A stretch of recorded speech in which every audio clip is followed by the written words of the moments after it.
Қайырлы күн, құрметті алқа мүшелері және алқа отырысына қатысушылар.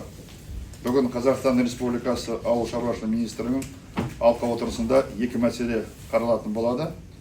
Олар бірінші ветеринариялық қауіпсіздік жағдай туралы, екінші агроөнеркәсіптік кешенге инвестиция тарту туралы.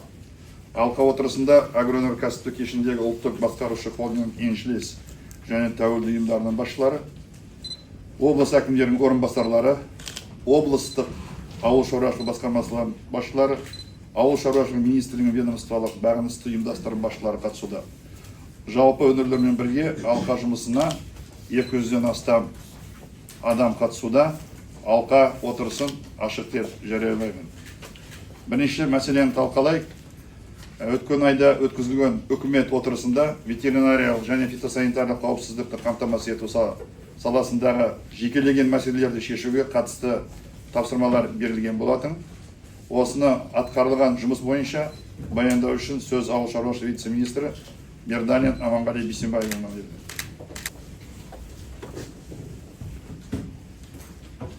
Құрметті Айдарбек Сейфуллы, құрметті жиынға қатысушылар. Ветеринариялық қызметтің негізі міндеті ветеринарлық санитарлық пайдалылықты, ветеринарлық биологиялық және азық-түлік қауіпсіздігін қамтамасыз ету болып табылады. Аса қауіпті ауруларға қатысы дер кезінде ветеринарлық іс-шараларды жүргізу нәтижесінде республикада ошақтардың тіркелу үдесінің төмендеуі байқалады. Жыл басынан бері 10 ауру бойынша 62 ошақ анықталды. Бұл өткен жылмен сәйкес кезеңімен салыстырғанда 48,8%-ға төмен екенін көрсетеді. Экспорттық пункттерді кеңейту мақсатында солтүстік батыс облыстарда ауысуға қатысты қолайлық мәртебесін қалпына келтіру жұмыстары жүргізуде. Осыған байланысты дүниежүзілік жануарлар денсаулығы ұйымы қолайлық мәртебесін алу үшін өтінім берілді.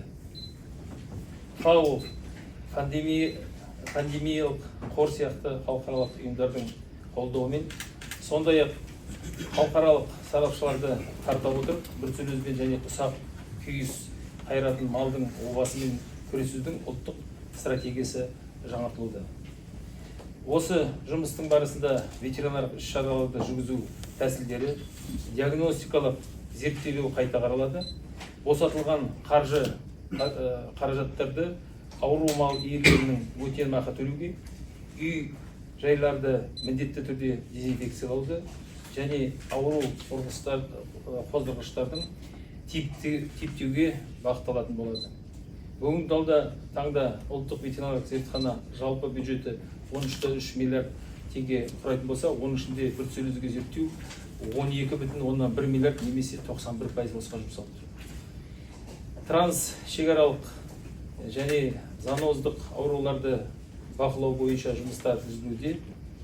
Сондай-ақ дүниежүзілік жануарлар денсаулығы ұйымының тізіміндегі аурулар бойынша бар қолайлық мәртебелерін жыл сайын қайта растау, ветеринария мамандарының біліктілігін арттыру шаралары қолға алынған. Бұл шаралар елдегі эпизоотиялық ахуалдарды жақсартуға және экспорттық географиясын кеңейтуге мүмкіндік береді. 2025 жылға дейін ветеринарлық қызмет елеулі қиындықтарға тап болды. Ол материалдық-техникалық жарықтандыру деңгейі төмендігі, өз ғимараттарының болмауы, вакциналарды сақтау және мамандардың жұмыс істеуіне жағдайын жеткіліксіздігі, ветеринарлық дәрігерлердің төмен жалақысы. Осы мәселелерді шешу және ветеринарлық инфрақұрылымды нығайту мақсатында жалпы сипаттағы трансферттер аясында жергілікті атқарушы органдардың үшін арнайы расколы бар ветеринарлық пункттер мен мал қорымдарын салуға 66,2 миллиард теңге қарастырылған. Сонымен бірге мемлекеттік басшысының тапсырмасына сәйкес ветеринарлық мамандықтардың еңбек ақысын арттыру мәселесі қарастыруда. Ол үшін жыл сайын қосымша 22 миллиард теңге көлемде қаржыландыру қажет болады. Бұдан бөлек мал шаруашылығы өнімдерінің қадағалауын күшейту мақсатында солтүстік Қазақстан облысы тәжірибесі негізінде сою және қайта өңдеу кешендерін салуға 2,5% жеңілдетілген қаржыландыру мәселесі қарастыруда. Зертханалық байқауды күшейту үшін мемлекеттік резервтен 2024 жылы жалпы сомасы 3,8 миллиард теңгеге жоғары өнімді 9 жоғарыға тиімді тұйық хроматограф сатып алынды. Бұл мал шаруашылығы өнімдерінің 70-тен астам қалдық түрін анықтауға мүмкіндік береді. Сонымен қатар Қазақстан Республикасы мен Қытай Халықаралық Республикасы үкіметінің арасындағы келісім бойынша Шығыс Қазақстан облысында азық-түлік қауіпсіздігі зертханасы іске қосылуда. Қазіргі таңда 68 бірлік зертханалық құралдар жабдықтар орнатылды. Сондай-ақ республикалық ветеринария зертхана мен ветеринария бойынша ұлттық референттік орталықты материалдық техникалық жабдықтауға министрлік бюджетке қайтарылған үнемделген 5,5 миллиард теңгені үкімет резервіне бөлу арқылы жұмыс жүргізуде. Зертханалық жабдықтарды сатып алынғаннан кейін қосымша жабдықты тіркеу, зертхананың қызметкерлерін оқыту, сынақ әдістерін енгізу және валидациялау кіреді. Сонымен қатар ветеринарлық қызметтегі стандарттарды күшейту үшін цифрландыру бағытында бірқатар міндеттерді шешу қажет. Цифрлық шешімдерді жаңғырту жұмыстары жүргізуде, қолданыстағы ақпараттық жүйелер өзара үйлесімсіз жұмыс істейді және жануарлар мен өнімдердің толық қадағалауына қамтамасыз етпейді. Бұл мал базарларын интеграциялау және барлық кезеңде ветеринарлық анықтамаларды сөндіруге қамтитын бірыңғай платформаны құруды талап етеді. Ветеринарлық санитарлық талаптарға сәйкес келмейтін өнімдерді әкелуін болдырмау үшін ақпараттық жүйелермен интеграция жүргізу керек. Сондай-ақ импортталатын өнімдердің сынамаларын импорттаушылар есебінен міндетті түрде алу туралы үкімет қаулысын қабылдау жоспарлануда. Жасанды интеллект технологияларының қолдану арқылы ақылы фермалар құру жобалары әзірленіп жатыр. Алдағы уақытта заңнамалық деңгейде жұмыс жүргізілетін болады. Біріншіден, кәсіпкерлік кодексінің нормаларын қолданбай күнделікті бақылау жүргізу отырып, сауда объектілерінде ветеринар-санитарлық бақылауды күшейту. Екіншіден, шекара ветеринар-санитарлық бақылауды күшейту бойынша жергілікті жүктердің келгені туралы соңғы межелі пункттың аумақтық бөлінішпесіне хабарлама жасау, көлікті құжатына немесе іліспе ветеринарлық құжаттарға ветеринарлық бақылау бекетінің мемлекеттік санитарлық инспекторының тиісті мөр-таңбалары қоймай, сондай-ақ оның түпкілікті тағайындалған пунктінде мемлекеттік санитарлық бақылау және қадағалау нәтижесіз әкелінген жүктің айналымын мүмкін емес. Жүк иесінің есебінен әрбір партиядан ветеринарлық көлік бақылауға міндетті түрде сынамалау. Ветеринарлық препараттарды дайындау және сату кезінде GMP стандартына енгізу, мемлекеттік ветеринарлық ұйымдардан тауарларды, жұмыстарды, көрсетілетін қызметтерді сатып алуға жеке кәсіпкерлік субъектілерінің жоқтығы туралы қорытындысы болу және жөніндегі талаптарды алып тастау. Аудандарда және ауылдарда, округтерде әкімдердің ветеринарлық қауіпсіздігін қамтамасыз етуге жауапкершілігін кіргізу. Сою алаңдарының, сою объектілерінің тізбесінен алып тастау. Бүгінгі таңда ветеринария бағыты бойынша кадрлардың дайындау 11 жоғары оқу орны жүзеге асырады. Оның ішінде 3 ауыл шаруашылығы министрлігінің жүйесіндегі орналасқандар. Деректерге сәйкес жоғары оқу орны ветеринария бакалавриаты бойынша оқушылар контингентінде шамамен 4,5 мыңнан адам құрайды. Оның 60% мемлекеттік тапсырыспен. Жыл сайын ветеринария мамандығы бойынша бакалавриатқа шамамен 1200 грант бөлінеді. Бұл ретте өту балы 50 балл құрайды. 2025 жылға аталған бойынша 1291 грант бөлінді. Жалпы конкурс бойынша өту балы 62 балл болды, ал ауылдық квота бойынша 56 балл құрады. Мемлекеттік тапсырыстың ішінде ауыл шаруашылығы министрлігінің 1291 аграрлық жоғары оқу орындарының 993 немесе 77,5% грант алды. Осыған байланысты премьер-министрдің орынбасары Серік Мақаш Жұманғариннің төрағалығымен өткен кеңесте ұсынылып қолдау тапқан мемлекеттік тапсырысты орналастыруды тиісті материалдық базасын заманауи жабдықтарымен және ғылыми педагогик кадрлар бар жоғары оқу орындарында ғана жүзеге асыру, немесе айтқанда 11-ді қысқарту. ветеринария бағыты бойынша студенттерге стипендияны педагогикалық бағыттағы студенттер деңгейін ұлғайту және ветеринарлық мамандықтар даярлайтын жоғары оқу орындарына түсу үшін ұлттық бірыңғай тесттің балдарын шегін біртіндеп арттыру. Үшіншіден, ауылдық квотаны 30%-дан 70%-ға дейін арттыру. Төртіншіден, ветеринарлық кадрларды қайта даярлау мемлекеттік білім беру тапсырмасының негізінде 3 жыл ішінде оқу мерзімі 1 жыл болатын бейімдік магистратура арқылы қамтамасыз ету. Төртіншіден, шабандардың, малшылардың, қойшылардың әлеуметтік пакеттерімен қамтамасыз ету. Мұның бәрі заманауи жабдықтарға жұмыс істей алатын, ветеринарлық қауіпсіздік процестерін талдай алатын және өз бейне бойынша мамандануға қабілетті, білікті кадрларды дайындауға мүмкіндік береді. Сонымен қатар өзекті мәселелердің бірі орны анықталмаған сібір жарасы көмінділері болып отыр. Бүгінгі күні республикалық аумақта 2561 сібір жарасы болатын болса, соның 348-і анықталмаған күйде қалып отыр. Осыған байланысты 2025 жылы 8 шілдеде үкімет отырысы хаттамалық тапсырмасымен орындау мақсатында министрлік, мүдделі мемлекеттік органдармен және салалық ұйымдардың қатысуымен сібір жарасының көмінділерін анықталмаған орындарын анықтау жөніндегі жұмыстарды жүргізу үшін ведомствоаралық комиссия құрамын құруда. Осыған байланысты премьер-министрдің анықталмаған сібір жарасының көмінділерін анықтау жөніндегі комиссия құру туралы қаулысының жобасы әзірленіп, келісу де бүгінгі таңда. Сонымен қатар тапсырманы орындау мақсатында министр қосымша тапсырма жолданды. Облыстар мен қалалар әкімдіктерінің барлық сібір жарасының көмінділерінің белгіленген ветеринарлық-санитарлық талаптарға сәйкестендіру. Оның ішінде міндетті түрде бетон қорғаушылармен жабдықтау қажеттігі туралы. Бүгінгі таңда 487-сі әлі күнге дейін металл қоршаулармен қалып отыр.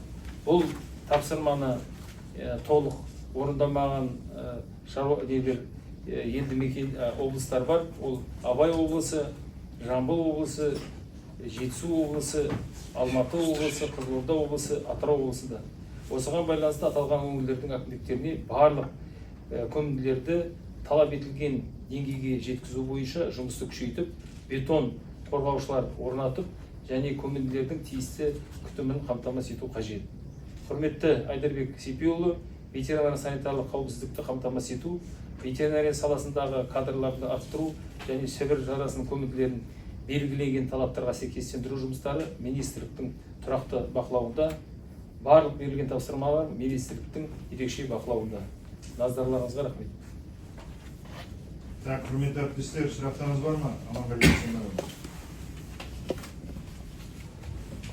Так, менде сұрақ, мынау былтыр оборудование республиканский лабораторияға алдық қой. Сол қалай жұмысқа кірісті ме?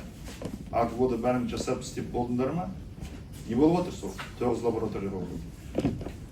Облыстар соның қызығын көріп показательдерді определять етіп отыр ма? Негізі 9 облысқа орналастырдық.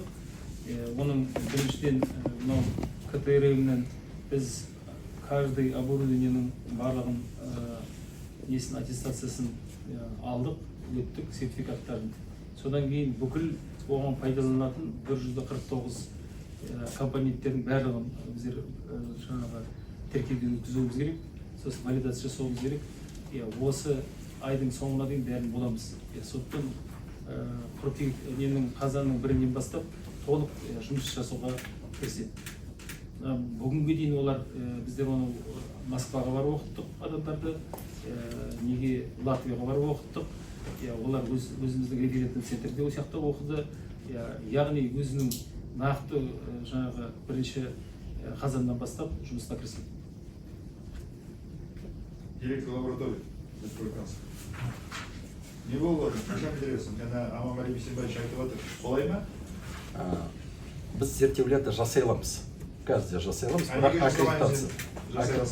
Он жасай аламыз, бірақ аккредитациясыз. Мысалы, продукция экспортқа шығу үшін оны аккредитация жасау керек. Аккредитацияға серік Бакаш тапсырма берді тездетуге министрлікте. Неге созып жатсыздар? Жоқ, оны созып жатқан жоқпыз, оның бәрін тапсырдық, ана КСИ бүкіл процедураны өтіп жатыр. Сөздің қысқасы қашан бастайды? Жаңағыдай айтылғандай бола ма? Или проблемалар бар ма? Ол енді казстандартқа байланысты. Казстандарт тезірек және национальный центр аккредитация тезірек өткізсе бүкіл процедураны, я сол уақытта уже бастаймыз. Сіздер оборудование былтыр алғансыздар. Бір жыл өтті. Оборудование жұмыс істеу керек. Неге соншама созып жатыр?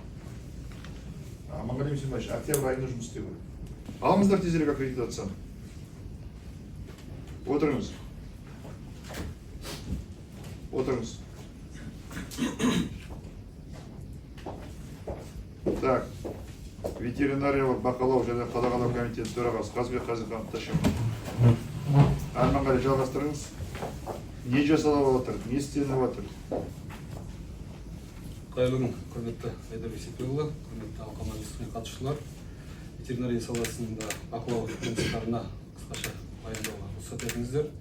Аманғали Бейсенбайұлы атап өткендей, республика бойынша жалпы эпизоотиялық жағдай оң динамикасы байқалғанмен, былтырғы жылмен салыстырғанда ошақтардың саны 50%-ға төмендеп келеді. Алайда кейбір өңірлерде аса қауіпті аурулардың өсуі байқалуда. Өздеріңіз слайдта көріп отырғандай, қазіргі таңда жалпы республика бойынша оң динамика бар. Алайда Қостанай, Атырау, Батыс Қазақстан облысында кейбір аурулардың түрлері бойынша көбею фактілер кездесіп жатыр. Соның ішінде бруцеллез, құтыру ауру, басқа да ауруларға қатысты. Ал басым көпшілігі облыстар былтырғы мысалы Абай облысында ошақтардың саны өте көп болған болатын. Бруцеллез бойынша бұл жерде сауықтыру шаралары дер кезінде жүргізілді. Қазіргі таңда өздеріңіз көріп отырғандай оң динамика байқалуда. Сондықтан қазіргі таңда біз Айдарбек Сейтбекұлы 2026 жылға алдағы айда біз дейтін жоспарымызды жасақтаймыз. Сол жоспарды жасақтау барысында осы облыстардағы жаңа 10 ошақтардың динамикасына байланысты және анализіне байланысты біз сол аурулардың түрлеріне вакцинация шараларды көбірек жоспарлайтын болаймыз. Және де республикалық республикалық запасқа қажетті көлемдегі вакцинаны сатып алатын боламыз. Сонымен бірге бұл ошақтарға қатысты барлық облыстарға тиісті нұсқамалар жіберілді. Аса қауіпті аурулар шыққан жағдайда КБП бағытында жұмыс жүргізу бойынша келесі слайд. Аса қауіпті ауруларға қарсы ветеринарлық профилактика шаралар уақытылы жүргізу мақсатында жыл сайын бекітілген жоспарға сәйкес комитет өз тарапынан ветеринар препараттарды сатып алу жүзеге асырылады. Күні бүгінге 25 жылы 23 түрлі вакцина ауруға қарсы вакциналарға 21 миллион теңге қарастырылып, сатып алулар толығымен жүргізілді. Казбиофарм ұлттық холдингтен қазіргі таңда біздер 9 вакцинаның 9 түрін 14 миллиардқа сатып алған болатынбыз. Басқа аурулар бойынша жаңағыдай бәсекелестік ортадан конкурс арқылы сатып алу жұмыстары жүргізілуде. Бұл жаңа төменгі слайдта көрсетіліп тұр. Осы жұмыстардың жүргізілген жұмыстардың нәтижесінде жоспарлы ветеринарлық шараларға қажетті дәрілер аумақтарға жеткізілді. Сонымен бірге жыл сайынғы біздің республиканский запас дейміз 22 ауру түріне бойынша 62 миллион доз бірінші қарашаға дейін республиканский запасымыз жасақталатын болады. Жалпы күні бүгінге отандық өнім сатып алынатын өнім вакциналар бойынша үлесі 75%-ға жуық. Алдында сатып алынатын диагностикалық тест системаларымыз РВЛ инерцияны пайдаланатын 88%-ға жуықтап отыр. Келесі. Ветеринарлық іс-шаралардың жүйесіндегі негізгі іс-шаралардың бірі бұл ветеринарлық ауыл шаруашылық жануарларды бірдейлендіру. Қолданыстағы заңнамаға сәйкес 2024 жылдан бастап құлақ сырғаларын сатып алу жергілікті атқарушы органдарға берілді. Бұл мақсатқа жыл сайын 3 жылға республикалық бюджеттен нысаналы трансферттер арқылы 4,3 миллиард қаражат бөлінді. Барлық өңірлер күні бүгінге қажетті құлақ сырғаларын, жапсырмаларын сатып алды. Өздеріңіз слайдта көріп отырғандай күні бүгінге барлық түрлері бойынша барлық облыстарда жеткізілді. Алайда сырғалардың бар болуына қарамастан жануарларды уақытылы сәйкестендірмеу фактілері жиі кездесуде. Жалпы бірдейлендіру ережесін бұзған үшін 2025 жылы барлығы 2025 жыл 8 айында 687 әкімшілік іс қаралды. Соның жалпы сомасы 12 миллионнан астам айыппұл салынды. Комитет тұрақты түрде бақылауды жүргізу барысында бірқатар облыстарда кемшіліктерді көрді. Мониторинг жұмыстары және камералдық бақылаудың жүргізген жұмыстары нәтижесі бойынша атап айтатын болсақ, биылғы жылғы енді бір факті сібір жарасын ауру тіркелген болатын Ақмола облысында. Сол жұмыстарды зерделеу барысында төменгідей кемшіліктері анықталды. Атап айтатын болсақ, сырғасыз жануарларды анықтамамен тасымалдау фактісі кездесуде, шын мәнінде жоқ жануарларға жалған вакцинация жасау фактілері кездесуде, ауыл шаруашылық жануарлар дерекқорында нақты бал басы сәйкес келмеуі, мысалы іс жүзінде Жарқайың ауданында мал иесінде тек қана бір бас мал тіркелген болса, ода ауыл шаруашылық жануарлар дерекқорында 93 бас тіркелген. Жануарлардың өлекселерін санитарлық талаптарға бұза отырып кәдеге жарату, сонымен қатар өліп қалған жануарларға жаңағыдай мына слайдта көріп отырсыз өздеріңіз, жаңағыдай Ерейментау ауданында Ақмола облысының мал қорында жатқан жаңа құлақ сырғасы ауыл шаруашылық жануарларының жаңа ол мал дейтін жаз айылдарында өлген, алайда қыркүйек айында оған диагностика шаралар жүргізілген.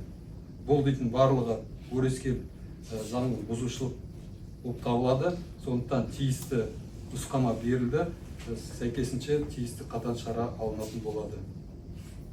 Келесі слайд.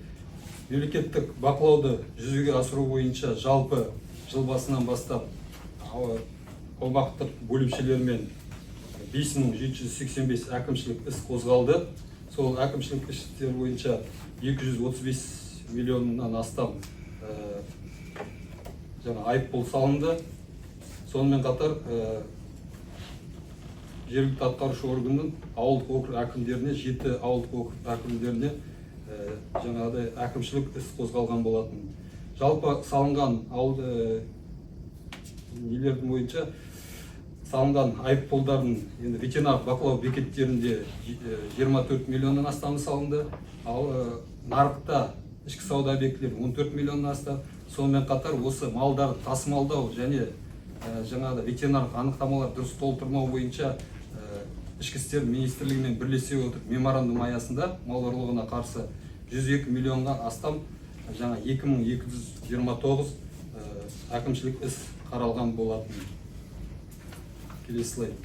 Шекарадағы ветеринар бақылауды жүзеге асыру мақсатында қазіргі таңда республика аумағында 67 ветеринар бақылау бекеті жұмыс жасауда. Ол жаңа 32-сі жаңағыдай сыртқы елдермен, 35-і жаңа Еуроэкономик одақ елдерімен жұмыс жасауда. 2019 жылғы бұйрыққа өзгеріс енгізіліп, мына Қырғызстаннан кіріп жатқан заңсыз тасымалдауды бұғаттау мақсатында біз қосымша кеген, ауқатты және сортөбе ветеринарлық бақылау бекеттерін ашып, сол бақылауды күшейтуге жұмыстар жүргізілуде. 2025 жылдан бастап жалпы ветеринарлық бақылау бекеттерінде шекарада орналасқан 49 мыңнан астам автокөлік тасымалдау кезінде қаралған болатын, тексерілген болатын. Оның ішінде импорты 27 мыңнан астамы, қайтарылған 207, салынған айыппұл 12 миллионнан астам. Экспорт кезінде 7 миллионға жуық автокөлік қаралды, 350 қайтарылды. Транзит кезінде 17 мыңнан астам автокөлік тексерілді, соның 228-і заң бұзушылықтарға байланысты кері қайтарылды. Салынған айыппұл 8 миллионнан астам. 25 жылдан бастап елдің эпизоотиялық қауіпсіздігін қамтамасыз ету мақсатында және шет елдерден келетін тәуекелдерді азайту мақсатында төменгідей ветеринар санитарлық шаралар қабылданды. 23 елге қатысты эпизоотиялық ахуалға байланысты уақытша шектеулер енгізілді. Соның ішінде 14 елге құс тұмауы, жоғары патогенді құс тұмауы бойынша аусыл бойынша 4 елге, Ньюкасл ауруы бойынша 2 елге және африкалық шошқа обасына қарсы 3 елге уақытша шектеулер қойылды. Келесі.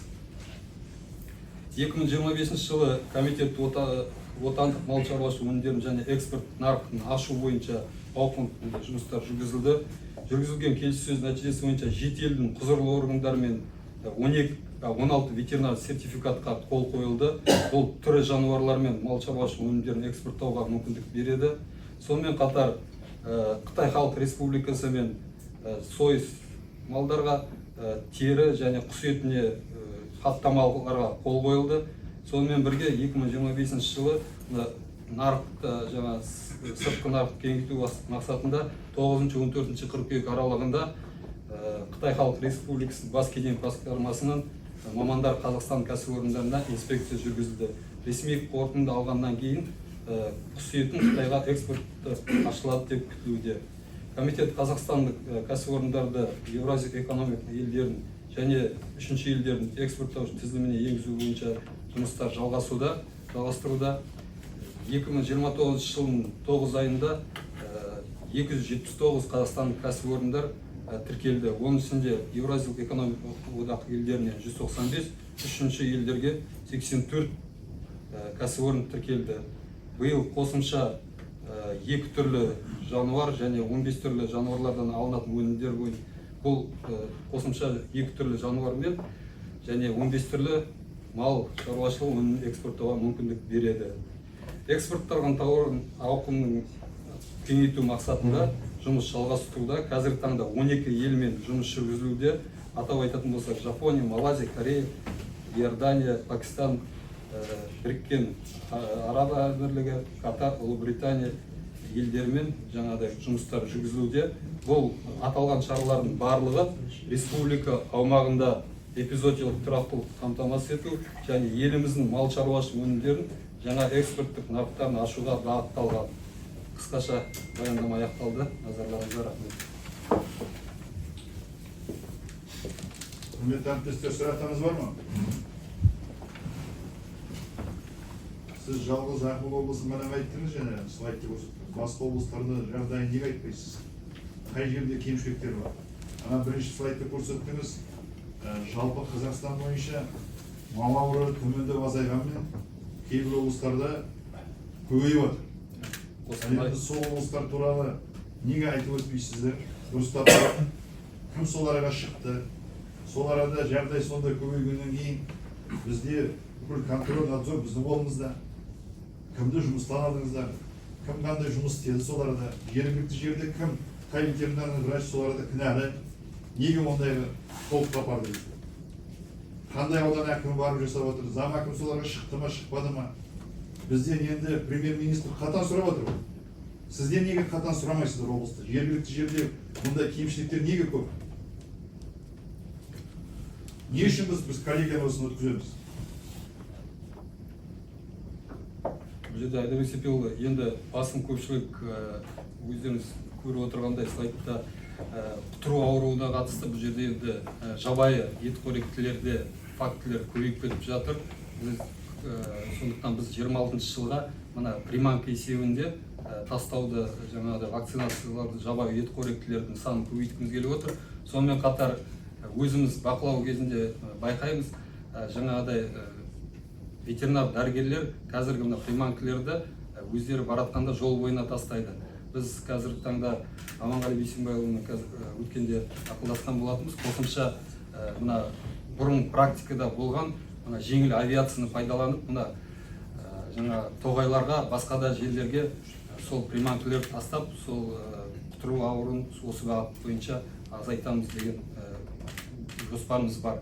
Енді бруцеллез ауруына келетін болсақ, Айдар Есепиұлы, жалпы бұл біз дейтін ошақтардың санын көбейткеніміз бұл біздің диагностика шаралардың нәтижесі бойынша. Қосымша дополнительный диагностический исследование жасаймыз. Соның нәтижесі бойынша ПЦР шыққаннан кейін біздер сауықтыру үшін біз өзіміз шыны керек бұл жерде көбейтіп жатыр. Былтырғы жылы Абай облысы осылай сауықтыру жұмыстарын белсенді жүргізіп, 16 ошақ осы күнге ашқан болатын болса, қазіргі таңда сол сауықтыру нәтижесі бойынша оларда тек қана облыста 1 ошақ қалып отыр. Сол бағытта біз алдын алу диагностикалық жұмыстар арқылы біз соның санын бақылаймыз деп. Жоқ, енді біздің жергілікті жерде ауданға шейін ветеринарный инспекциямыз бар. Сондықтан бүгіннен бастап қазір Аманғали Бейсенбаевич бір комиссия құрыңыздар, жабық отырыста қараймыз. Әр облыстың жағдайын, деңгейін не істеліп жатыр. Сұрақтарыңыз болмаса отырыңыздар. Менде сұрақ көп, конечно, бұл уақыт алмай-ақ қояйын. Ал бірақ жабық отырыста біз бұны қарастырамыз. Отырыңыз. Мынау 10 үлгі ретінде Маңғыстау облысын атап өтуге болады. Өңірде биылғы жылы арналған ветеринариялық нысандармен қамтамасыз ету жөніндегі индикативтік көрсеткіштің жоспары толық 100% орындалды дейді. Мынау жергілікті бюджеттен қаржы бөлінді. Көп жұмыстар жасалыпты.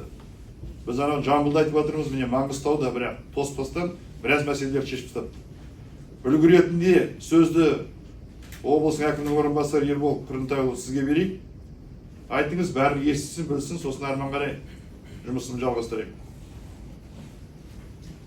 Құрметті Айдарбек Сейфұлы, Маңғыстау облысы әкімінің орынбасары шұғыл Жаңаөзен қаласына халықпен кездесуге жиналысқа кетуіне орай ветеринария басқармасының басшысы Бекбаев Бекжан Өзбекұлы баяндама жасауға рұқсат етіңіз. Жасаңыз.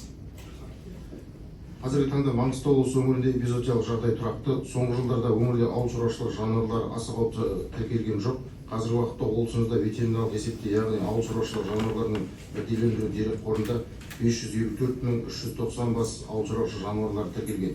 2025 жылғы ветеринарлық профилактикалық диагностикалық жұмыстарды атқару үшін 813.276 доза вакцина егуге және 221.770 қан сынамаларын диагностикалық зерттеу жоспарлы түрде жүргізілуде. Ауыл шаруашылығы жануарлар жоспарға сәйкес вакцинациялауда. Ақтау қаласында облыстық ветеринарлық зертхананың құрылысы жобалық сметалық құжаттары әзірленіп, сараптамаға жолданды. Жоба құны 43.300.000 теңге. Қазіргі жылдары өңірде ветеринария саласының дамуына мемлекет тарапынан үлкен қолдау көрсетіліп келеді. 2022-2025 жылдарда ветеринария мамандарының жалақысы 100%-ға көтеріліп отыр. Маңғыстау әкімінің, облыс әкімінің, мемлекет басшысының 2024 жылғы 28 жылдардағы арналған ауыл шаруашылығы жалпы өнімдерінің көлемін 2 есеге ұлғайту жөніндегі тапсырмасына сәйкес өңірде ветеринарлық қызметтің қолжетімділігін арттыру мақсатында ағымдағы жылы жергілікті бюджеттен 1,3 миллиард теңге қаражат бөлініп, 43 ветеринарлық пункттің құрылысын салуға, 1 ветеринарлық станцияның құрылысын салуға және 2 ветеринарлық станцияның жөндеу жұмыстарын өткізуге қаражат бөлінді. Қазіргі уақытта ветеринарлық пункттердің құрылысы қарқынды жүруде. 9 нысан 100% аяқталды, 15 нысан 90% аяқталды, 19 нысанның құрылысы 40%-да.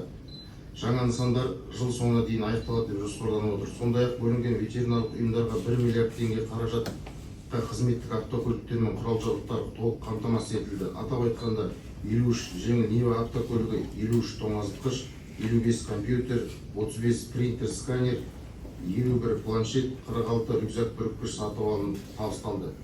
7 автодезинфекция қондырғысы мен 5 жылжымалы инсинератор сатып алуға конкурстық рәсімдер жүргізіліп, жыл соңына дейін сатып алыну жоспарланды. Ветеринария саласына мемлекет және өңір басшысының қолдауының арқасында біршама атқарылып жатқан осындай жұмыстар бар. Алдағы уақытта оның нәтижесін көреміз деген үміттеміз. Баяндаманы аяқталды. Жақсы, рахмет. Әлемде өңірлер бар. Мына индикатив көрсеткіштері орындалуы жүргізілген талап арасында өте төмен. Ақмола, Павлодар, Шығыс Қазақстан, Абай облыстары жұмыс төмен екені анықталып, сондықтан мен қазір енді бәріктерін уақытты кетіріп бермей-ақ қоямын. Міне Ақмола облысы 13-20-дан ауру биыл өздеріңіз көздеріңіз жетті.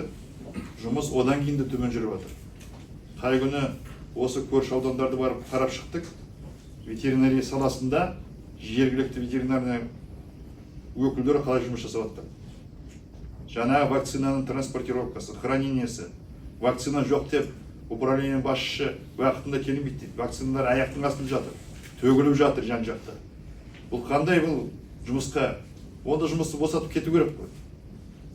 Жұмыс жоқ, Мұрат Сағатұлы. Баяндаңыз. Құрметті Айдарбек Сейфұлы, 2025 жылға облыстың ветеринариялық қауіпсіздігін қамтамасыз етуге бюджеттен 4 миллиард теңге бөлінді. Бүгінгі күні 2,4 миллиард теңге игерілді. Бұл жоспардың 100% құрайды. С учетом кратности процедур в 2025 году запланировано 6,4 миллиона вакцинаций и 1,3 миллиона диагностик сельхозживотных и птиц. За 9 месяцев вакцинировано 5,1 миллион голов, обследовано 999 тысяч голов, что составляет 100% от плана показателей. По результатам плановых диагностических исследований на текущую дату зараженность резко пошла на понижение, что составило 0,07%. В целом, на сегодняшний день эпидемиологическая ситуация в регионе оценивается как стабильная. В 2025 году на выполнение индикативных и укрепление материальной и технической базы станции предусмотрено 592 миллиона тенге. На 255 миллионов тенге приобретены 3 мобильных инсинератора. На 123 миллиона тенге приобретаем 15 автомобилей для сельских округов. Запланировано открытие 13 объектов убоя на стадии завершения строительства 4 скотомогильников. В рамках цифровизации выделено 104 миллиона тенге на закуп 236 планшетов для ветеринарных специалистов в сельских округах. Это позволит повысить оперативность и прозрачность работы. Кроме того, хотелось бы подчеркнуть, что на территории области зарегистрировано 250 очагов сибирской язвы, из которых 67 установлены, 183 остаются неустановленными. В рамках эпизоотических мероприятий разработан комплексный двухлетний план, включающий поисковые работы, обследование почвы, картографические территории и приведение выявленных захоронений в соответствии с ветеринарно-санитарными нормами. С августа текущего года начато обследование в Албасарском районе с привлечением научных сотрудников Казахского научно-исследовательского института ветеринарии и агроуниверситета имени Сейфуллина. Проверено 29 участков, 13 населенных пунктов, 10-15 подтверждено 6 очагов сибирской язвы, еще 9 признаны предположительно вероятными. Дополнительно по одному захоронению выявлено в Ермиталском, Бурабайском, Кургажинском и Целиноградском районах. В Сантановском выявлено дополнительно еще 4 захоронения. Құрметті Айдарбек Биұлы, Сібір жарасы бойынша көмдірлерді анықтау және оларды ретке келтіру жұмыстары, сондай-ақ индикативтік көрсеткіштердің орындалуы тұрақты бақылауда, баяндама аяқталды. Енді қайғыны 8 ауданның 1-2 округтан аралап шықтық қой, нарушениелер көп. Не шешім қабылдаңыз солар?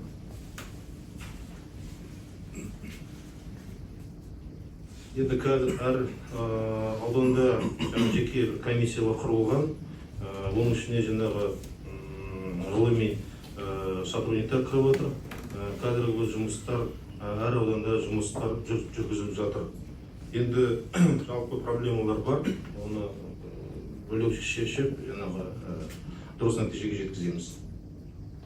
Жоқ, біреу енді жауапкершілікке мойнын тарту керек. Жаңағы нарушениелер. Қалай мемлекеттен барлық мемлекет тарапынан барлық жағдай жасалып, вакцина да бөлініп, қаржы да бәрі бөлініп жатыр. Біз оны дұрыс пайдаланбай, мынандай нарушениелер жасап жатырмыз. Сонда сіздер үндемей отырасыздар ма? Жұмыстан аласыздар ма? Іс қозғайсыздар ма? Бірдеме шешу керек қой. Или біз қозғайық па?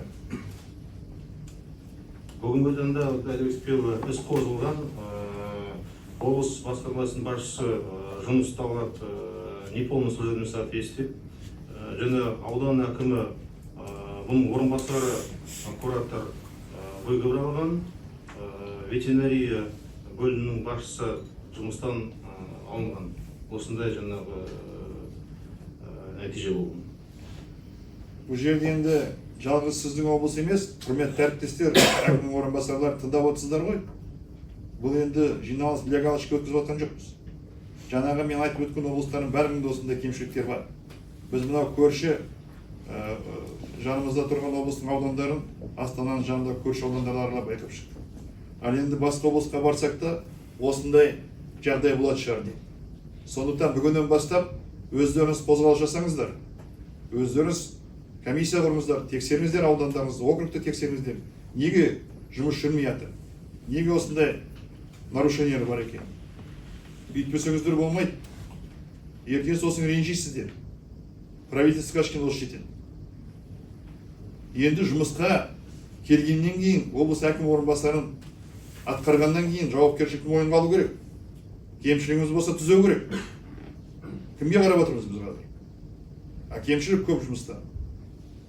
Ол біздің де кемшілік бұл жерде. Инспекцияның дұрыс қарамаған. Оны мені бөлек сосын айналысам олармен. Бірақ сіздерге осыны жеткізіп отырмын. Енді Ақмола облысын айтатын болсақ, Мұрат Сағатұлы, сіздерде сонда көп малда жоқ. Үлкен облыс болғанмен. Сіздер мына базарға малды әкеліп дұрыс әкеле алмайсыздар. Соны Қостанай мен солтүстіктен әкеліп жатыр малдар. Бұл не деген? Продовольственный поезд, мен бірнеше айттым. Сүт, ет, картоп осыны қамтамасыз ете алмайсыздар. Осы арада сонда управление сельского хозяйства басшысы да дұрыс жұмыс жасамай отыр. Жаңағы мәселелер бұза өріп жатқан жалғыз ветеринарияның жұмысы ғана емес. Бұл жерде управление басшысында жұмысы. Малды дамытам десе, мал не көріп отыр деп ветеринарияға сұрақ қоймай ма? Жан ашымай ма сол малға? Неге жатыр скотомобильдің басында малдар? Кімде мал екенде? Енді көп мәселелер бар осы шешілмей жатқан. Бүкіл облыс әкімдерінің орынбасарына осыған көңіл бөліңіздер. Ал енді осы мәселені талқылағаннан кейін мен мынандай сіздерге келесі тапсырманы беремін. Қазақстан Республикасы ауыл шаруашылығы вице-министрі Аманғали Бейсенбайұлы Бердалинға ветеринариялық бақылау және қадағалау комитетінің және облыс әкімдіктеріне республикадағы эпизоотиялық жағдайды ерекше бақылауға алып, ветеринариялық профилактика іс-шараларды жүргізуді күшейту. Екінші, жануарлардың аса қауіпті аурулар бойынша диагностикалық зерттеу уақытылы өткізу. 2025 жылдың қорытындылары бойынша бюджеттің толық және тиімді орындалуын қамтамасыз ету. Төртінші, мал шаруашылығы өнімдерін өткізу орындарында толық қадағалау мақсатында ветеринариялық жүйелерді соңғы өткізу пункті ветеринариялық анықтамаларының өшірілуі көзделсін. Бесінші, 2026 жылғы қарашаға дейін мерзімде мал шаруашылығы өнімдерінің экспортын жүзеге асыру үшін үшінші, елдердің қазақстандық кәсіпорындардың тізіміне енгізу жөніндегі жұмысты жүргізу. Алтыншы, ветеринарлық санитарлық талаптарды қамтамасыз ету мақсатында 2025 жылғы желтоқсанға дейін мерзімді сою пункттерін салуды әзірлеу. Мына жол картасында бар мәселелер шешілмей жатыр, индикаторларыңызды білесіздер. Соны жылдың аяғына шейін дұрыстап тұрып атқару керек. Ендігі жылы қаржы республикадан бөліне ме, бөлінбей ме? Үлкен сұрақ. Оған сеніп керу жоқ. Және Маңғыстау облысы, мысалы Жамбыл облысы, басқа облыстар жұмысты бастап істеп аяқтап атқандарым бар. Ал кейбір облыстар әлі жергілікті бюджеттен қаржы бөлген де жоқ. Қарамайсыздар да. Осы мәселені жылдың аяғында біз тағы да бір итогын жасап, премьердің алдына шығарамыз бұл мәселені. Сондықтан қазір уақыттарыңыз бар. Осы октябрь, ноябрь, декабрьде бұл жұмысты атқару керек. Енді Ақмола облысында жаңағы 31 желтоқсанға дейін мерзімде белгіленген күйдіргі көмінділерін мемлекеттік жер кадастрының ақпараттық жүйесін енгізсін. Бұны Аманғали Бейсенбайұлы бақылауға алыңыздар. Екінші күн тәртібінің мәселе сұрағына көшейік. Баяндау үшін сөз ауыл шаруашылығы вице-министрі Ермек Кенжеханұлына беріледі. Құрметті Айдар Бейсенбайұлы, құрметті алқа мүшелері, қатысушылар, мемлекет басшысы өзінің халыққа жолдауында инвестиция тарту мәселесінің маңыздылығын атап өткен болатын. Осыған бірнеше маңызды тапсырмалар берілген болатын. Ауыл шаруашылығы министрлігіне өздеріңізге белгілі, инвестиция, негізгі капиталға инвестиция көлемі 2022-2025 жылға 2 триллион теңге көлемінде мөлшерінде бекітілген болған. Ағымдағы жылдың 8 айының қорытындысы бойынша агроөнеркәсіп кешеніндегі нақты негізгі капиталға инвестициялар көлемі 806 миллиард теңгені құрап, жоспардың 39% орындалып отыр, жылдық жоспардың. Оның ішінде ауыл және балық шаруашылығына 590 миллиард, азық-түлік өнімдері өндірісіне 134 миллиард, сусындар өндірісінде 82 миллиард теңгені құрап отыр. Бірқатар өңірлерде жылдық жоспардың төмен деңгейінде орындалуы байқалады.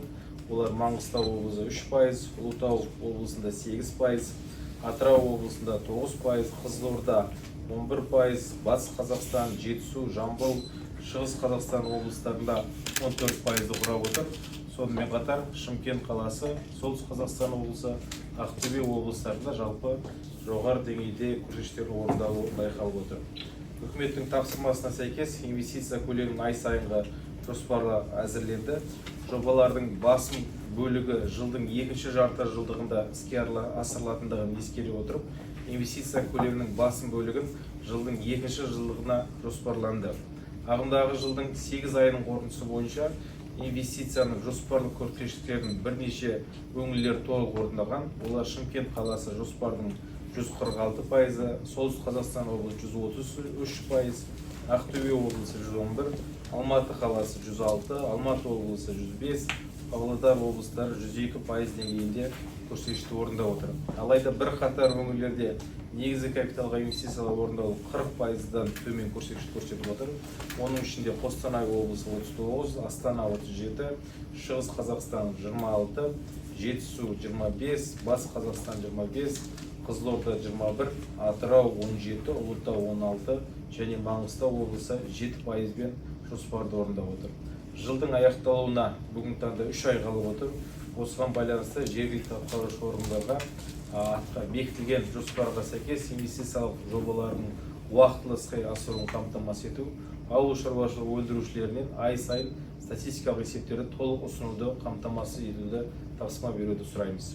Министрлік жергілікті атқарушы органдармен бірлесіп 25-27 жылдарға арналған агроөнеркәсіптік кешендік инвестициялық жобаларын іске асыру жөніндегі жол карталарын жыл басында бекіткен болатын. Жалпы республика бойынша сомасы 3,4 триллион теңге болатын 711 жоба іске асыру жоспарланған. Алайда Айдар Бейсенбекұлы, сіздің тапсырмаңыз аясында министрлік жергілікті атқарушы органдармен бірлесіп жол карталарына өзектендіру жұмыстарын жүргізді. Соңғы өзектендірілген жол картасына сәйкес республикада барлығы 5,4 триллион теңгеге 491 жобаны іске асыру жоспарланып отыр. Ол біздегі шетелден кіріп жатқан америкалық, қытайлық, басқа да ірі компаниялардың жобаларын біз осы жол картасына енгіздік. Соның ішінде 25 жылға 594 миллиард теңгеге 282 жоба жоспарланған еді. Өзектендірілген жол картасына сәйкес 559 миллиард теңгеге 274 жобаға дейін қысқартылып отыр. Жыл соңына таман жобалардың саны азайып барауы бұл жол картаның сапасыз әзірленгендігін білдіреді. Сондықтан да мынау аталған жол картаны алдағы уақытта сапалы деңгейде орындау және де оны бақылауды күшейту мақсатында облыс қала әкімдіктерінің қолымен бір апта мерзімде осы жаңартылған өзектірілген жобалармен бірлесіп жол картасы қайтадан бекітіп, министрлікке нақтыланған өзектендірілген жол картасын жолдауды сұраймыз. Ағымдағы жылға 559 миллиард теңгеге жоспарланған 274 жобаны бүгінгі таңда тек қана 132 миллиард теңгеге 96 жоба іске асырылып отыр, немесе жоспардың тек қана 24%-ын құрап отыр. Біз осы аталған жобалардың іске асыру тәуекелдерін зерттеп шықтық. Қорытындысы бойынша 86 жоба ағымдағы жылдың соңына дейін іске асырылмаудың жоғары қаупі бар деп біз есептеп отырмыз. Оған нақты негіздер бар. Ол аталған жобалардың бүгінгі таңға да инфрақұрылымдық мәселелер шешілмеген, жер мәселелері, қаржыландыру мәселелері және басқа да көптеген мәселелер шешілмеуіне байланысты біз осында жоғары қауіп бар деп есептеп отырмыз. Аталған жобаларды біз енді Қызылорда облысында, Шығыс Қазақстан облысында, Қостанай облыстарында бұл көптеп кездесіп отыр, бағана айтылған себептерге байланысты. Мемлекет басшысының халыққа жолдауында инвестициялық ұсынымдар немесе заказна инвестиция әзірлеу тапсырмасына сәйкес министрлік облыстар мен қалалардың әкімдіктерімен бірлесіп агроөнеркәсіп кешеніне жалпы құны 4,2 триллион теңге болатын 202 жобадан тұратын инвестициялық портфельді қалыптастырған болатын. Инвестициялық ұсынымдарды әзірлеудің басты мақсаты елге қажетті азық-түлік қауіпсіздігін қамтамасыз ететін жобаларға инвесторлар тарту болатын. Министрлік басым бағыттар мен жобаларды айқындады. Әкімдіктердің міндеті айқындалған жобаларға нақты инвесторларды бекіту. Алайда жобалардың дайындығы бойынша жүргізілген зерттеу барысында 38 инвестициялық жоба бойынша кепіл мүлкінің болмауына, инфрақұрылымды жүргізу жөніндегі мәселелерге байланысты және кейбір жобалар бастамашыларының жобаны іске асырудан бас тартуына байланысты тізімнен алып тастауға ұсыныс түсті. Бұл да әкімдіктер тарапынан жобалардың сапасыз іріктелуін білдіреді көрсеткіші. Біз басым бағыттар мен жобаларды айқындау барысында жобаның қуаттылығына, сомасына ерекше назар аудардық. Өйткені бірнеше жобалар төмен қуаттылық көрсетілген жақтылар уақытылы іске асырмайды, немесе нашар өнімділікке алып келеді. Сол себептен де біз өңірлер қайтадан тізімді нақтылап, инвесторлармен келіссөздерді жүргізіп, бір апта мерзімде қайтадан сол министрлік бекіткен басым бағыттар мен басым жобаларды, оның ішіндегі ең маңызды сол біз көрсеткен жобалардың қуаттылығын сақтай отырып, қайтадан бізге инвесторлардың тізімін жолдауды сұраймыз. Біз Айдарбек Сейфуллаұлы өзіңіздің тапсырмаңыз, Серік Мақашұлының тапсырмасына сәйкес осы жобаларды ендігі жылы қаржыландыру мақсатында тиісті бюджеттік өтінімдерді әзірлеп, осының қаржыландыру тетіктерін қазіргі таңда үкімет басшылығымен бірлесіп осы бағытта жұмыс жасап жатырмыз. Инвестицияларды тартудың бір бағыты бұл солтүстік Қазақстан тәжірибесі аясындағы 2,5% мөлшерлемен инвестициялық жобаларды жеңілдетілген несиелеу бағдарламасын іске асыру болып табылады. Бағдарламаның негізгі мақсаты ішкі нарықты толықтыру, импортты алмастыруға бағытталған агроөнеркәсіп кешеніндегі жобаларды іске асыру арқылы ауыл шаруашылығында өндіріс факторларының экономикалық қолжетімділігін арттыру. 23 жылы 100 миллиард теңге бөлініп, бүгінгі таңда жоспарланған 69 сүт тауарлы ферманың 49-ы толық пайдалануға берілді. Алайда, мынау слайдта көрсетіп тұрғандай 20 жоба әлі күнге дейін толық іске асырылып отырған жоқ. Сол себептен бірінші кезекте әкімдіктерге осы 20 жобаны жылдың соңына дейін толық аяқтауды қамтамасыз етуді сұраймыз. 24 жылы 79 жобаны жүзеге асыруға 100 миллиард теңге қарастырылған болатын. Бұл ретте республикалық бюджеттің мүмкіндіктерін ескере отырып, қаражат өткен жылдың екінші жартысында облыстар, әкімдіктер бағытталған атап өткен жөн. Республикалық бюджеттен кеш бөлінгеніне қарамастан, көптеген облыстар, әкімдіктер бөлінген қаражатты игеріп үлгерді. Кейбір өңірлерде қаржыландырған жобалардың 11-і іске қосылып, оның ішінде 9-да 2000 тонна сүт өндіретін бір сүт тауарлық кешен, сыйымдылығы 48 мың тонна болатын 6 көкөніс қойма, 3 суару жобасы, 25 мың басқарылған бір бордақылау алаңдары бүгінгі таңда толық іске қосылып отыр. Сонымен қатар бірқатар облыс қала әкімдіктерінде бөлінген қаражатты игермеген жағдайлар байқалады. Айтап өту керек, біз қаржы берілгеніне бүгінгі таңда 1 жыл уақыт болды. 1 жылдың ішінде толық игеруге мүмкіндік болып отыр. Жетісу облысында берілген қаржының 59%, Абай облысында 86%, Ұлытау облысында 98%, және Шымкент қаласында тек қана 22% берілген қаржы игеріліп отыр. Бұл жергілікті атқарушы органдар тарапынан әлеуетті жобаларды сапасыз іріктеудің нәтижесін көрсетеді. Осыған байланысты аталған облыстардың әкімдіктеріне әлеуетті жобаларды қаржыландыру жұмыстарын жеделдету және несиелік келісімшартта көрсетілген кестеге сәйкес бөлінген қаражатты 100% игеруді қамтамасыз етуді сұраймыз. 25 жылға 141 миллиард инвестициялық жобаны несиелеуге республикалық бюджеттен 200 миллиард теңге қарастырылған. Оның ішінде маусым-тамыз айларында облыс әкімдіктеріне біз 45 жобаны іске асыру мақсатында 65 миллиард теңге аударылды. Оның бүгінгі таңда 24 жобаға 32,5 миллиард теңге игеріліп отыр. Осы айда Қаржы министрлігі қосымша 25 миллиард теңге бөлуге жоспарлап отыр. Алайда біз бір қатар өңірлердің қаржыны игеруге деген дайын еместігін көріп отырмыз. Мысалы, Жетісу облысында әкімдігінде 14 миллиард теңге көзделген, дегенмен ұсынылған тізімнің жалпы жобасы 9 миллиард теңге құрайтын бар болған 3 жоба іске асыруға дайын болды. Бұл бюджет қаражатын игермеу қаупін тудырады. Алматы облысында да тура осындай жағдай. Тамыз айында 2,5 миллиард теңге қаржы бөлінген, бірақ бүгінгі таңға дейін бұл қаржы игерілмей жатыр. Бірақ бізге алдын ала берілген ақпаратқа сәйкес құжаттардың барлығы дайын деп ақпарат берген. Шымкент қаласы, Ақтөбе және басқа да облыстарда қаржыландырылатын жобалардың нақты тізімі әлі күнге дейін бекітіліп, анықталып, тиісті құжаттамалар дайындалмаған. Сол себептен бұл өңірлерде де мынау игерудің жоғарғы қаупі бар деп есептеп отырмыз. Осының аясында бізге арнайы Серік Мақашұлы тапсырма берілген.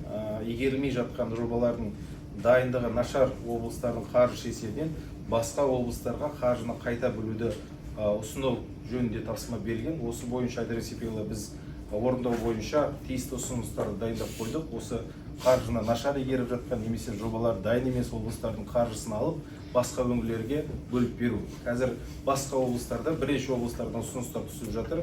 Қосымша қаржы болған жағдайда біз жаңа жобаларды енгізуге дайындығы облыстар бар. Сол себептен соған бөлу бойынша ұсынысты сізге енгіземіз, қолдауыңызды сұраймыз. Жалпы Айдарбек Сейфуллаұлы қорытындылай келе бірнеше облыс әкімдіктеріне келесідей тапсырмалы берулерін сұраймыз. Бірінші, жол картадағы және инвестициялық ұсынымдағы жобаларды нақтылап қайтадан ұсыну, Солтүстік Қазақстан облысы тәжірибесі аясында қаржыландырған жобалардың іске асырылуын, қарастырылған қаржының игерілуін және жобалардың жобалық құжаттамаларын дайындығын қамтамасыз ету, жергілікті статистика мекемелерімен уақытылы статистикалық есептерді, деректерді уақытылы енгізіліп отырып, бекітілген жоспарды толығымен орындап шығуды тапсырма беруіңізді сұраймыз. Баяндама аяқталды. Назарларыңызға рахмет. Енді жаңағы Серік Макашевтың берген тапсырмасы шынында да 9 ай аяқталып қалды. Мына игерілмей жатқан жұмыстар түсінікті, ақшада уақытында бөлінбесе де, бірақ та проекті жоқ ары өшті. Экспертиза жоқ, оны созбаңыздар. Прям ертеңнен бастаңыздар да хатты тезірек жіберейік. Ол облыстардан онда ол ақшаны алып, басқа облысқа берейік, шешіліп жатыр облыстарға. Соны сізге Ербол Қуаныш шекеулерін ертеңнен бастап шешіп тезірек ұсыныс енгізіңіздер. Мен қол қойып әрі жіберейін. Қабылданды. Екінші мәселе. Мынау жалпы инвестиция көрсеткіші өте төмен. Біз енді региондарды ойлап кезінде мынау жылдың басы ортасына төмен жоспар қойдық қой. Барлығын жылдың аяғы жұмыс бітсін деп қолдайық деп қойдық. Бірақ оған қарамастан жұмыстар төмен жүріп жатыр. Сондықтан сізге тапсырма қайтадан жақсы бір анализ жасап, примерно тоже хат дайындау керек. Бүгін қалауы бар, осы облыста орындалмай жатыр. Осындай жоспар деп, ертең бұған да кірісіңіз. Бір жай қалмасын мұнда. Ертең ол кісі айтады, неге айтпадыңдар өкімдер. Ал енді мысалы Қостанай облысы. Енді елдің ең ірі аграрлық өңір ғой, және ірі жобалары да іске асырудың үлкен әлеуетті ие бар. Ал 8 айының қорытындысы бойынша мен қарап отырмын, көлемі 32 миллиард теңге, жоспар бойынша 39% орындалды. Жоспар бойынша. Ал жылдық жоспарды алатын болса, 21% орындалды. Енді мына неше түрлі жобалар бар ішінде. Сүт фермасы бар, 23 жылдан бастап берілген. Қазір де беріп отырмыз. Облыс әкімі сұраған қаржының бәрін по-моему беріп болды біз. Өйткені проект экспертиза болғасын. Арман Тарғынов, осы мәселелерді қалай шешуді жоспарлап отырсыз? Сөз сізге. Құрметті Айдарбек Сейітұлы, ағымдағы жылға белгіленген агроөнеркәсіптік кешен саласына инвестиция тарту жоспарын орындау негізі инвестициялық жобаларды іске асыру есебінен жоспарлануда. Жыл қорытындысы бойынша жалпы инвестиция көлемі 16 миллиард теңгеден асатын 4 сүт тауарлы фермалар, сондай-ақ 14 миллиард теңгеден астам қаржыға Баян Су акционерлік қоғамының кондитерлік Астана өндірістік кешенін пайдалануға беруді күтіп отырмыз. Сондай-ақ облыстың ауыл шаруашылығы құрылымының инвестиция тарту жөніндегі статистикалық есептікті статистика органдарына ұсынуына бақылауды күшейтеміз. Соңғы айларда инвестиция көлемі тек заңды тұлғалар бойынша көрсетілген шаруа және фермерлер қожалықтарына арналған жеке есеп бар. Оны тапсыру мерзімі 90 сайын. Осыған байланысты ағымдағы жылдың 9 айының қорытындысы бойынша барлық шаруашылық санаттары бойынша инвестициялар көлемінің артуында күтудеміз. Астықты терең қайта өңдеу жобаларын іске асыруға қатысты айтар болсақ, бұған дейін Қостанай Агроиндустрия жауапкершілігі шектеулі серіктестігіне Қостанай қаласында берілген 60 гектар жер учаскесіне нысан салуға Қазақстанның авиациялық әкімшілігі тарапынан бас тартылған болатын. Себебі аталған жер учаскесі әуежайдың бақылау нүктесінің радиусында орналасқан. Жобаны одан әрі іске асыру мақсатында инвесторға Бейімбет Майлин ауданынан 187 гектар көлемдегі баламалы жер учаскесі белгіленді. Қазіргі уақытта жер учаскесі инвестор тарапынан сатып алынды. Бұрынғы жалға алушымен сатып алу шарты жасалды. Жақын арада инвестициялық келісім шарт жасауға және учаскені заттай грант арқылы алуға өтінім берілетін болады. Екінші жоба бойынша ол енді бастамашысы City Contraction компаниясы болып табылады. Ауыл шаруашылығы министрлігімен өзара түсіністік туралы меморандумға қол қойылғаннан кейін инвесторлар жобаға қатысты бизнес жоспармен өзге де қолда бар құжаттаманы ұсынуға уәде берген еді. Алайда бүгінге дейін аталған кәсіпорыннан ешқандай ақпарат түскен жоқ. өз кезегінде инвестордың талаптарына сәйкес келетін нысан құрылысын жүргізу үшін 300 гектар көлеміндегі жер учаскесі Федоров ауданы аумағынан облыс әкімдігі тарапынан ұсынылды. Жер учаскесі әлі де инвесторлардың қарауында тұр. Айдарбек Сейітбекұлы, енді бұл жерді өзіміз апарып көрсеттік. Бүкіл инфрақұрылым олардың көңілдерінен шықты. Бірақ енді олар өздерінің белгілеген адамдары бар. Олармен біз байланыстамыз. Енді жақын арада бүкіл енді құжаттарды әзірлейміз, қараймыз деп енді бізге уәде беріп отыр. Бірақ енді соны біз күтіп отырмыз енді. Жақсы, енді сіз енді тәжірибеңіз көп азаматсыз ғой, ғанамын. Қолдан барыңыз келеді істесеңіздер. Көңіл қойсаңыз. Көңіл қоймасаңыз, ол созыла береді, сондықтан біз сенеміз. Көңіл қоясыз бүгіннен бастап. Бұның бүкіл жобалар іске қосылып, инвестиция көтеріліп, жалпы бұны орындау керек.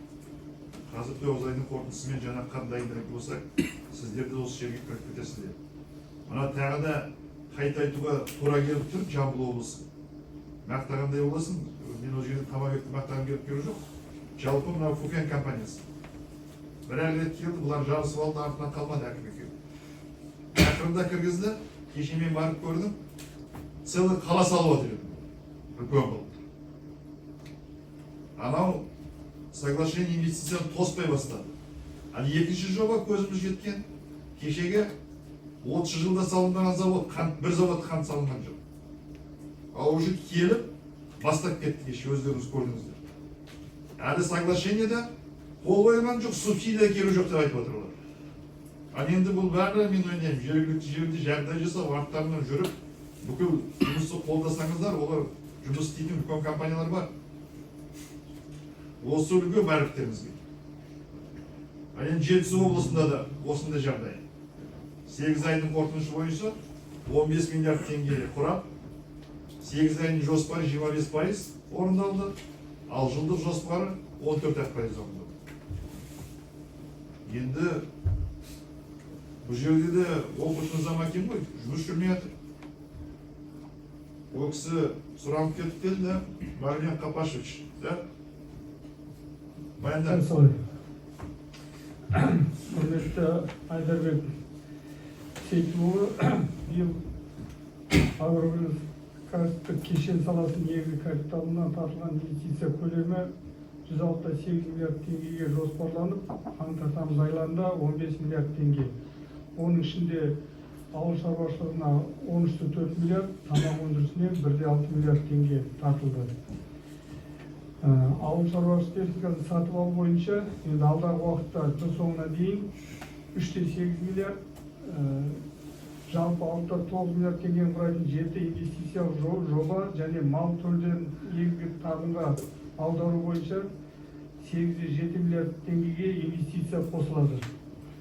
Оған қоса өндіруші кәсіпорындардың инвестициялық шығындарына талдау жүргізілді, нәтижесінде 12,5 миллиард теңге статистикалық есепке алынатын болады. Жыл соңына дейін барлығы агроөнеркәсіптік кешен саласына 47 миллиард теңге инвестиция тартылады деп болжануда. Енді бұл бағыттағы жұмыстар ары қарай жалғасатын болады, бірақ бүгінгі күнге атқарылған жұмыстарымыз осылай болып тұр. Көреруші заңға сәлем айтыңыз, өте төмен жұмыс жүріп жатыр. Кірісіңіздер. Жақсы. Алматы облысы. Енді Алматы облысында да проблемалар көп. Кезінде заң әкімдер ауысып, дұрыс жұмыс жүрмей қалды. Енді жаңадан жас азамат келіп жатыр, бақытұлы. Орындасы ба? Баяндаңыз. Қалай орындайсыздар? Қайырлы күн, құрметті Айдарбек Сейітұлы. Бізде расымен де осы СК тәжірибе бағдарламасы бойынша 2023 жылы 15 миллиард теңге бөлінген. Бүгін таңда 13 жобаның 9-ы іске асты. Бір жоба сотқа жіберді, ақша қайтару бойынша 620 миллион теңгесі қаражатқа қайтып түсті. 3 жоба бізде шетелден мал алып келу бойынша запрет болғандықтан қазір жылдың аяғына дейін созып берді. комиссия бойынша жылдың айынан орындалатын болады. Бір ғана жоба бізде СПК жетісу деген 971 миллион теңгені қайтарып жатыр сот арқылы. Жалпы инвестицияны орындау жоспары бойынша қалай орындайсыздар? 100% орындала ма? Бізде 100%-ға тырысамыз. Бүгін таңда 8 айлық қорытындысымен. Бұл 8 айды мен жаңа ғана айтып өттім. Ол жоспар төмендеу барлықтеріңіз жеткізген болатынбыз. Жылдың аяғында енді жоспарыңызды білесіз қанша екен. Осыны 100% орындау керек. Орындаймыз 135 миллиард теңге. Жақсы орындасаңыз. Сұрақтарыңыз бар ма, құрметті әріптестер? Орталықтан біздің бұл жерде отырған азаматтар, облыстарға сұрақтарыңыз бар ма? Қосымша, финансовый институты осында отыр. Байтерек, АКК, КАФ, корпорация. Мына өңірлермен күнде жиналыс өткізіп жатқан жоқпыз. Қосымша айтамыз деген, или облыстардан біздің финансовый институттарға сұрақтарыңыз бар ма? Уақытында кредит бермей жатыр ма? Барьерлар көп, ондай болатын болса айтыңыздар, сол үшін жиналып отырмыз. Инвестицияға байланысты бұл. Мысалы қазір мал шаруашылығына бөлінген 50 миллиард әлі дұрыс игерілмей жатыр. Сондықтан оны да Ербол Қуаныш Аманғали Бейсенбаевич қазір міне Байтеректе отыр, өздеріңіз қалыңыздар до конца шешіңіздер. Тезірек қалай жолын ашатын. Кеше ғана менімен азаматтар барып аралап келді ғой, облыс көрді. Жаңағы Таразды, Алматы облысында қандай жұмыстар жасалып жатқан. Сондықтан осыны бақылауға ұстаңыздар. Екінші мәселені сұрақты қорытындайық. Келесі тапсырамын вице-министр Кенжеханұлына, және халықаралық қатынастар және инвестиция тарту департаментіне, және облыс әкімдіктеріне. Артта қалып отырған өңірлер бойынша шаралар мен мерзімді бар жаңартылған жоспарды ұсыну. Жаңа мен айтып өттім. Оны дайындаңыздар, қай облыста қандай жағдай болып жатқан. Екінші, ауыл шаруашылығындағы негізгі капиталға инвестиция бойынша ай сайынғы мониторинг жүргізіп, жылдық жоспардың орындалуын қамтамасыз ету. Үшінші, инвестиция жобаларды іздеу және тартуды жандандырып, әрі қарай өзгертілу, жатпайтын сапалы пулды қалыптастыру. Ауыл шаруашылығы тауар өндірушілерінің статистикалық есептілік уақытылы және толық тапсырулар қамтамасыз ету. Құрметті алқа мүшелері және қатысушылар, бүгін біз агроөнеркәсіптік кешенді дамытуға қатысты маңызды мәселелерді қарастырдық. Аталған мәселелер бойынша тиісті тапсырмалар берілді. Алқа қаулысын жобасын әзірленді. Бүгінгі талқылау нәтижелерін ескере отырып, оны нақтылап бекітуді ұсынамын. Егер қарсылық болмаса, алқа отырысын аяқтауды ұсынамын. Назарларыңызға рахмет. Айдар Васильевич, можно, да? Рұқсат.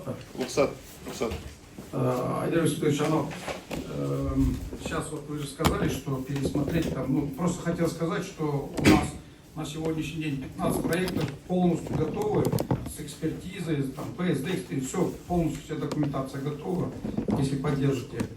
И еще один вопрос, который хотел озвучить. Вот, когда цены на корпорации, когда объявят? Все спрашивают. Вот цены на корпорацию, как раз вот сейчас прямо идет согласование, Серик Макач, примерно я отправил уже наши пожелания. Поддержишь, не поддержишь, посмотрим. Ертең кешкен уже белгіленеді. Сіздің ойларыңыз қандай? Бағалы қанша беру керек? Біздің ойымыз чем больше, тем лучше.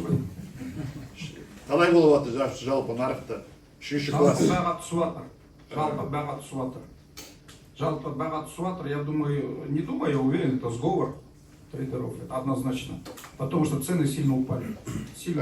Если Хайпро в начале было 130 тысяч с места забирали, сейчас оно упало где-то 100-105 уже, 100-105.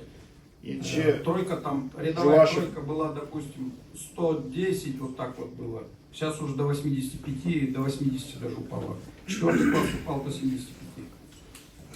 Жуашев жақсы баға беремін деп отыр. Ячмень еще ниже, 65 стал. Сондықтан көтеріп беру керек қой, да? Однозначно. Сіздер қазір былай қылыңыздар. Если цены не будет, не дай бог, Потому что вы же сами знаете, өзіңіз білесіз ғой, былтыр алдыңғы жылы 2 жыл, 2 года подряд, вроде урожай был, но из-за качества цены же вообще не было. В прошлом году же, вы помните, вообще сдавали по 45, по 50. Ячмень вообще по 25 было. А в этом году, если не будет, то очень сложное положение. Вот, инвестиции это не как оправдание. Это не как оправдание. Вот сейчас те же инвестиции в основной капитал, это все взаимосвязано. Цены нет, вообще нету цены. И очень сложная ситуация. Онда былай, сіздер қазір оперативно кеш-кешки ой пікірлеріңізді, хаттарыңызды қазір біздің департаментқа жіберіңіздер. Конкурировать Азат Сереждинович. Міне жаңағы баға туралы. 3-ші мынандай, 4-ші мынандай, 5-ші мынандай бағаларды сұраймыз. Жалпы нарықта осындай сговор болып жатыр, төмендеп кетпеу үшін фермерлерді қолдап ойда. Хат жіберіңіздер. Сосын көреміз. Ой, конечно, олар жаза береді қазір. Жазсын. Қандай сұрайсыңдар бағаны, соны жуашып берем деп отыр. Осымен аяқтайық, рахмет.